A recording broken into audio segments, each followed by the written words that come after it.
सबसे बड़ा बात है कि मार्केट में तो बहुत कुछ सुने होंगे, लेकिन what is the scene behind this.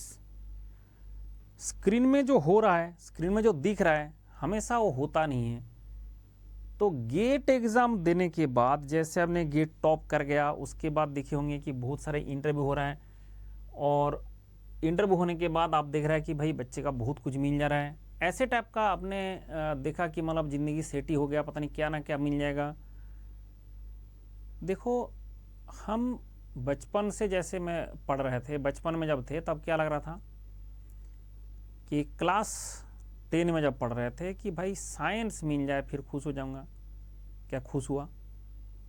फिर लग रहा था नहीं, इंजीनियरिंग या मेडिकल में एडमिशन मिल जाए फिर खुश हो जाऊंगा। इंजीनियरिंग में मिला था, क्या खुश हुआ? फिर बोला नहीं नहीं, इंजीनियरिंग कॉलेज में आ गया, अब एक प्लेसमेंट मिल जाए फिर खुश हो जाऊंगा। चलो प्लेसमेंट भी मिल जाएगा। क्या जितना लोगों को प्लेसमेंट मिल चुका है, क्या वो खुश है?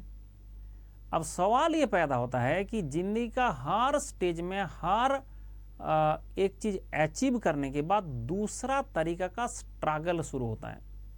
तो गेट एक स्ट्रगल को खत्म करता है, दूसरा स्ट्रगल लेके आता है। लाइफ है, उसमें आप गेट के पहले जब आप गेट क्वालिफाई नहीं कर रहे थे तो सारा दुनिया में सब लोग आपको बेवकूफ़ ही समझ रहे थे। मतलब क्या पता कि क्या समझ रहे थे, क्योंकि आप क्या हो किसको पता था। बट गेट क्वालिफाई करने के बाद आपको पता चल जाता है, सबको पता चल जाता है, अगर गेट में अच्छा परफॉर्म कर लिया कि नहीं, he is a good fellow, मतलब क्वालिटी अच्छा है। एक आपने ए अचीव कर लिया, इसके बाद आपने 3 चीज़ सिलेक्ट करते हो। एक होता है पीएसयू जाते हो, एक होता है एमटेक करने जाते हो, एक होता है नहीं तो आपने फॉरेन एब्रॉड जाते हो। एब्रॉड जाने का चांसेस बहुत कम है, क्योंकि अभी एब्रॉड का हाल दिख ही रहा है क्या स्थिति है। ठीक है, एब्रॉड में तो इतना ज़्यादा कुछ हो नहीं पा रहा है। तो सबसे ज़्यादा अच्छा जो अपॉर्चुनिटी है उसमें पीएसयू चले जाओ। ऑब्वियसली एकदम क्रीम टैलेंट का नहीं, वो मीडियोकर स्टूडेंट का ही होता है कि पीएसयू चले जाओ। पीएसयू जाने से जो सबसे बड़ा फ़ायदा है वो होता है कि आपको ऐसे काम करना पड़ेगा जो लाइफ का, जो जिंदगी का जो वर्क है एंड आपका जो फैमिली लाइफ है, ये दोनों बैलेंस हो सकता है। ये पीएसयू में पॉसिबल है। लेकिन पीएसयू को देख के कुछ लोग समझता है नहीं नहीं, हम तो पीएसयू में जाएंगे कुछ नहीं करेंगे सिर्फ पैसा आएगा। ऐसा बिल्कुल नहीं है। आपने जितना भी बड़े पीएसयू है उसको देख लो कि वो पहले प्रॉफिट कमाता है। प्रॉफिट कमाने के बाद वो प्रॉफिट अगर वो शेयर गवर्नमेंट ने बेच दिया तो उसको मिलता है, नहीं तो गवर्नमेंट के पास पैसा आ जाता है। ये प्रॉफिट कमाना है। एक तो इतना फैसिलिटीज आपको मिलेगा, वो फैसिलिटीज के लिए भी तो पैसा कमाना है। आपने ओएनजीसी में चला गया, आपने एनटीपीसी में चला गया, भाई एनटीपीसी का बिजली पैदा करेगा, बिजली बेचेगा, तब ना पैसा आएगा। अब उस पैसा से गवर्नमेंट को टैक्स भी देना है, गवर्नमेंट को डिविडेंड भी देना है, उसके बाद तुमको सैलरी भी देना है, तुमको फैसिलिटीज भी देना है। तो उसका मतलब काम तो करना है। तो ये बात ध्यान रखे कि जो ऐसा ना सोचे कि मैं जो अगर टॉप कर गया और पीएसयू चला गया तो जाके मेरा ज़िंदगी सेटल हो गया। ज़िंदगी सेटल एक टाइप का है। अगर आपने प्राइवेट में जाओगे, सारा ज़िंदगी भर आप स्ट्रगल करोगे, यहाँ पे आपका एक स्ट्रगल खत्म होकर आपका क्या होता है कि एक रूटीन जॉब मिल जाएगा कि भाई मुझे 8 घंटे काम करना है, 9 घंटे काम करना है, उसके बाद हमारा टाइम है वो मेरा टाइम है, मी टाइम है, उसमें कोई आपको डिस्टर्ब करने नहीं आएगा। ये आपका पीएसयू का स्थिति है। पीएसयू जाने के लिए जैसे अगर बोला मैंने टॉप रैंक कर लिया तो क्या मेरा पीएसयू गारंटेड है? ऐसा नहीं है। जैसे 1-2 पीएसयू है जहाँ पे इंटरव्यू नहीं होता है, बाकी सारे में जीडी जीटी इंटरव्यू। आप सोचो जीडी हो रहा है और वहाँ पे आपका एलिमिनेट कर दिया तो तुम्हारा रैंक थोड़ी देखता है, वहाँ पे कुछ नहीं देखता है। जब जीडी होता है वहाँ पे कोई नहीं देखता, किसी का रैंक कोई नहीं जानता है। जितना बच्चे को बुलाया गया उसके अंदर जीडी हो गया, उसके बाद जब आपका सिलेक्शन कर दिया, आधा सिलेक्ट होगा तो हाफ सिलेक्ट कर दिया, हाफ को आपसे रिजेक्ट कर दिया। उसके बाद क्या किया ना, जीटी हो गया उसमें रिजेक्ट हो गया, इंटरव्यू होगा उसमें रिजेक्ट हो गया। तो फिर क्या करे? यहाँ पे मंडल का खतरनाक जुगाड़ है। मैंने सबके लिए इंटरव्यू का 100% प्रिपरेशन मटेरियल बना के रखा हूँ। ये आपका मटेरियल है 100% प्रिपरेशन मटेरियल, जो किसी के पास, इंडिया में किसी के पास नहीं है। आपको जैसे ही इंटरव्यू देना है, पहले एक गेट पहले फोड़ो, उसके बाद ये सब चीज़ आता है। जैसे आपने इंटरव्यू का बात करोगे ठीक है। जैसे आपने इंटरव्यू का बात करोगे तो इंटरव्यू गाइडेंस मैं दे दूंगा। इसमें आप देखो जितना भी आप पीएसयू का बात करते हो सारे का इंटरव्यू का ट्रांसक्रिप्ट मेरे पास अवेलेबल है। मतलब आज तक जो बंदा वो इंटरव्यू दिया है उसको क्या पूछा गया था उसका ट्रांसक्रिप्ट मेरे पास है। मतलब आपने क्यों रखते हो? क्योंकि जो बच्चे इंटरव्यू का प्रिपरेशन करता है उसको क्वेश्चन कहां से मिलेगा कि क्या पूछता है, फिर पता कैसे चलेगा मैं सही आंसर दे रहा हूं। देखो आज के ज़माने में सब कुछ आ गया। ये सब जो क्वेश्चन है थियोरेटिकल क्वेश्चन होता है, ये न्यूमेरिकल नहीं होता है। इसलिए आप डायरेक्टली इसमें एआई भी यूज़ कर सकते हो, जो आपका चैट जीपीटी, डीप सीक ऐसे यूज़ कर सकते हो, गूगल बुक्स यूज़ कर सकते हो, उसमें सारी चीज़ आपको दिख जाएगा। आप कन्फ्यूज हो जाओगे कि मैंने जो आंसर दूंगा सही है। लेकिन क्या होता है ना कि हम बोलना बहुत कुछ चाहते हैं, कहना बहुत कुछ चाहते हैं, कह नहीं पाते हैं। इंटरव्यूअर आपका दिल के अंदर घुस के तो पता नहीं कर पाएगा तुम कहना क्या चाहते थे, ये सबसे बड़ा दिक्कत है। तो इंटरव्यूअर को जो आप बोलते हो, जो आप कन्वे करते हो, वही वो लोगों के सामने आता है कि भाई ये बंदा क्या बोल रहा है। तो इसके लिए क्या करना है, आज के ज़माने में सबके पास मोबाइल है, सेल्फी कैमरा ऑन करना है, एक स्टैंड खरीदना है, 200-300 रुपये का आता है आपका जो सेल्फी स्टैंड। उसके बाद वो क्वेश्चन का आंसर पहले खुद रेडी करना है, रेडी करके बोलना है कि अगर इंटरव्यूअर पूछा है तो मैं क्या बोलूँगा। उसके बाद रिकॉर्ड करने के बाद खुद सुनोगे तो खुद ही देखोगे कि मैं जो बोल रहा था किसी को नहीं पता चलेगा। आप सोचो कि आपको अगर ऐसे कोई बोला होता, क्या आप पता कर लेते आप क्या बोलना चाहते हो? अगर चाहते हो, जो अगर क्लियर हो जा रहा है तो ठीक है भाई वो सही है, नहीं तो इम्प्रूव करो। ऐसे करके आपका वो स्किल डेवलप करना पड़ता है कि इंटरव्यू में हम जाके कुछ बोल पाए। नहीं तो अच्छा GATE score only is not sufficient. सबसे बड़ा जो प्रॉब्लम पैदा होता है गेट के बाद वो होता है कि जो भी पीएसयू में आप जाना चाहते हो उस पीएसयू में क्या होगा, एक बॉन्ड होता है। सारे पीएसयू में नहीं है but most of the PSU में बॉन्ड होता है। बॉन्ड का अमाउंट भी कभी कभी 2 लाख 3 लाख से 8, 9, 10 लाख तक होता है बॉन्ड। अब आपको पता कुछ है नहीं, बॉन्ड कर दिया साइन। अगर एक बार आपने बॉन्ड साइन कर दिया वो पैसा आपको देना पड़ जाएगा अगर आपने उस टाइम पीरियड के अंदर में छोड़ना चाहते हो। तो एक बहुत बड़ा दिक्कत होता है कि मुझे एक जैसे मान लो ऑफर दे रहा है एनटीपीसी, अब आपका दिल का अरमान ओएनजीसी, अब ओएनजीसी का रिजल्ट आया नहीं, इधर एनटीपीसी का आ चुका है। आप अगर भर दिया और वहाँ पे आपको बोल दिया तुमने बॉन्ड भर दो, अब ज़्यादातर जो बॉन्ड है ट्रांसफर नहीं होता है। बहुत सारे कुछ पीएसयू ट्रांसफर होता है, पीएसयू टू पीएसयू। और अगर मान लो आईएएस बन जाओगे तो पीएसयू टू गवर्नमेंट ट्रांसफर होता ही नहीं है बॉन्ड। अब ये पहले चेक करना होता है कि बॉन्ड ट्रांसफर होगा नहीं होगा, तो वो सारे चेक करना पड़ता है। मैंने बोला कि दूसरा स्ट्रगल शुरू हो जाता है बट उस स्ट्रगल में मंडल हमेशा साथ रहता है। आप ये बात ध्यान रखें, उसके कारण आपको कोई टेंशन नहीं होता है। जो कुछ भी सर मुझे 2 मिला है, मैंने अब देखा होगा मैंने सारे मैसेज करता हूँ, सर मुझे 2 मिला है तो बताइए किस में जाए, मुझे 3 मिला है बताओ, 7 मिला है बताओ किस में जाए। तो हमने धीरे धीरे उसका फाइनल करा ही देते हैं। तो इसके लिए मैं हमेशा हूँ, आपको गाइड करूँगा। लेकिन ये स्ट्रगल आपका शुरू होगा पीएसयू के लिए। फिर आता है एमटेक। एमटेक करना एक ऐसा चीज़ है कि that is known as higher studies.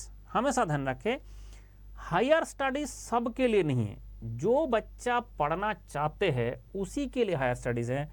लेकिन आज के ज़माने में क्या होता है कि कुछ बच्चे लुक्रेटिव देखते हैं कि जैसे मैंने पीएसयू का बनाया था कि जो सैलरी है, जैसे आपका बोला आईआईटी बॉम्बे में 30 to 40 लाख का पैकेज मिल गया। भाई ये पैकेज 2-1 बच्चे को मिला है, ज़्यादातर का 10 से 15 लाख का पैकेज मिला है, वो तो सीटीसी है। अब आप देख रहे हो कि बहुत ज़्यादा यहाँ पे लुक्रेटिव नहीं है और ख़राब भी नहीं है, ऐसा भी नहीं बहुत ख़राब है। तो फिर आपको ये क्यों ना मिले, आपको मिलेगा।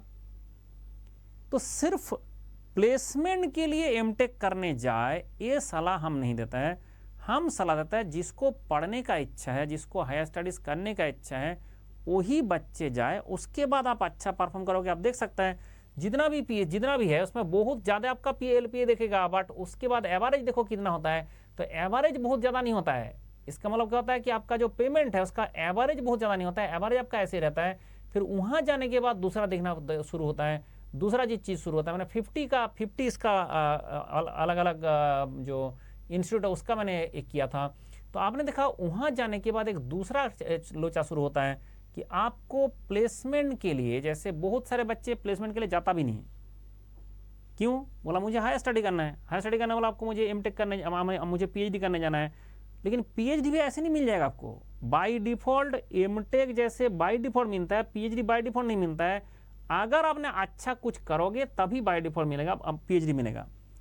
इवन ये पीएचडी आपको अब्रॉड मिल सकता है। आप बोला सर कंपनी में और एक चीज़ होता है, जैसे अगर आपने कोई अच्छा गाइड के अंडर में गए तो वो क्या होता है, कंपनी का बहुत सारे प्रोजेक्ट चलता रहता है, उस प्रोजेक्ट में डायरेक्टली आपको इंटर्नशिप में भेज देगा। ऐसे बहुत सारे बच्चे के साथ हुआ था। इंटर्नशिप में गया, इंटर्नशिप में जाने के बाद वहाँ पे कंपनी में अच्छा आपने काम किया, 5-6 महीने के अंदर आपको तुरंत ऑफर दे दिया कि भाई तुम हमारा कंपनी ज्वाइन कर लो, एमटेक के बाद तुमको कोई प्लेसमेंट में जाने का जरूरत नहीं है, डायरेक्ट ऑफर होता है। अब ये क्या सबको होता है? नहीं, वही बात हो रहा है कि वो तो संयोग का बात है कि आपका गाइड अच्छा होना चाहिए, गाइड के अंडर में प्रोजेक्ट होना चाहिए, उसके अंडर में जाके ये जो इंटर्नशिप होना चाहिए। बहुत सारे बच्चे को इंटर्नशिप मिलता है, बट वो इंटर्नशिप जो मिलता है उसके बाद अगर वहाँ पर अच्छा बना कुछ नहीं कर पाए, आपको भगा भी देंगे, हो गया तुम जाओ, 6 महीना हो गया भाग लो। दूसरा बात होता है पीएचडी एक ऐसा काम है कि आपको लगातार कुछ ना कुछ करते रहना होता है। एंड जो भी लोग बच्चे पीएचडी करता है, जैसे हमारा स्टूडेंट करता है, मैंने तो किया नहीं, जो मैंने देखा हूँ कि वो लोग ना सारा जिंदगी भर लगा रहता है पढ़ाई में और उसी में मजा आता है। अगर आपको पढ़ाई में मजा आता है तो आप जाओ, नहीं तो पढ़ाई में मजा नहीं आता है तो आपका एमटेक, पीएचडी, पोस्ट डॉक ये सब कुछ नहीं कर सकते हैं। उससे बोर होते जाओगे, पता नहीं क्या हो रहा है क्या नहीं हो रहा है, शादी नहीं हो रहा है, ठीक है, ऐसा आपका दिक्कत हो जाएगा। इंडिया में लोग जब तक अपने नौकरी नहीं करता तब शादी नहीं कराता है, फिर शादी नहीं हो रहा है, ऐसा सारे प्रॉब्लम आ जाएगा। तो इसलिए क्या होता है कि आपको प्लेसमेंट लेना है और प्लेसमेंट के लिए एमटेक करने जाना है, that is not desirable. Placement बहुत ज़्यादा खास तो है नहीं, बट बहुत ज़्यादा खास भी है, तो वो तो कम है ना, ज़्यादा थोड़ी है। एमटेक करने के बाद अगर जैसे आईआईटी से, बड़े आईआईटी से करेंगे तो अच्छा होता है, छोटे आईआईटी से करेंगे तो बहुत हाल ख़राब है। आज के ज़माने में क्या है कि जैसे आईआईटी तो बहुत सारे बन गया, वो कोई ढंग का इंफ्रास्ट्रक्चर है ही नहीं, तो वहाँ पे दिक्कत पैदा हो जाता है। तो इसलिए मैं सजेस्ट करता हूँ कि जो बच्चे हैं पहले आप अच्छा से गेट क्वालिफाई करो, उसके बाद पीएसयू जाना है, एमटेक में जाना है, क्या करना है उसका जो पूरा गाइडेंस है वो मैं कराता हूँ, क्योंकि वो बहुत बड़ा एक प्रोजेक्ट होता है और उसके बाद कोई नहीं करेगा, कोई नहीं गाइड करेगा आपको, कोई नहीं करेगा। पूरा देश में सारे सब साइड हो जाता है कि भाई यहाँ पे जाके अब मंडल का ही काम है, तो तब मैं आपको डे टू डे मैं मॉनिटर करके जो आपका बेस्ट फिजिबल होता है वहाँ पे एंट्री करा देता है। लेकिन उसके लिए सबसे पहले ध्यान रखें कि हमारा जो अनअकैडमी का सब्सक्रिप्शन है, ये सब्सक्रिप्शन लेना है। ये मैंने आपका क्यूआर कोड मैंने ऑन कर दे रहा हूँ, ये क्यूआर कोड स्कैन करने से आपका मैक्सिमम डिस्काउंट लग जाएगा जो जिस टाइम में चल रहा है। आज का जो मैक्सिमम डिस्काउंट आज मिल जाएगा, और ये मेरा व्हाट्सएप नंबर है, इससे आप डायरेक्टली मुझे कनेक्ट कर सकते हैं। ठीक है, चलो खुश रहो, बाय बाय, टेक केयर। दुखी नहीं होना है, हमेशा ध्यान रखे, खुश रहना है, अपना काम करते रहना है। और इस धरती में कबूतर का भी तब तक दाना नहीं मिलता है जब तक वो मेहनत नहीं करता, तो इंसान को फ्री में दाना नहीं मिलेगा। और हम जब आपका जो जिंदगी का ट्रांसफॉर्मेशन हो रहा है, आप समझ नहीं पा रहे हो, अभी तक आपका मम्मी पापा काम करते थे, आप जीते थे, ठीक है, मम्मी पापा का जो मेहनत है उससे पैसा आता था, उससे आप जीते थे। तो आप पहले सर्विस आपको मिलता था, एंड ये जैसे जिंदगी का चेंज होता है, यहाँ पे आप सर्विस प्रोवाइडर बनोगे। Now you have to provide service to your children, to your wife, to your family, to your father mother, every relatives, friends, you have to serve now. और जब सर्विस आपको देना है, ये सबको देना पड़ता है, तो उस टाइम में आप सोचे कि मुझे बहुत एंजॉयमेंट के साथ सर्विस में दूंगा, ऐसा नहीं होता है, सर्विस आपको देना पड़ेगा। तो इसलिए जैसे आप बड़े होते जाएंगे तो ये चीज़ आपको समझ में आ जाएगा कि आज तक तो मुझे सर्विस मिल रहा था, आज तक आप पढ़ रहे थे, बट आपका जो कुछ भी जरूरत था वो कौन पूरा कर रहे थे, वो आपका सर्विस दे रहे थे। अब यू हैव टू द सर्व, तो यू हैव टू सर्व, तो वो सर्विस जब चेंज होगा तो जाके मेहनत तो करना पड़ेगा। लाइफ का ही गोल चेंज हो रहा है, ऐसा नहीं है कि लाइफ चेंज हो रहा है, लाइफ का गोल पूरा चेंज हो जा रहा है। तो इसके कारण यहाँ पे आप दुखी ना होके, मंडल इसलिए कहता है खुश रहो और अपना काम करो, जो जो होना है दुनिया में सब हो जाएगा। आप सर्विस देना है सर्विस भी दोगे, सर्विस मिलना है मिल भी जाएगा। खुश रहो।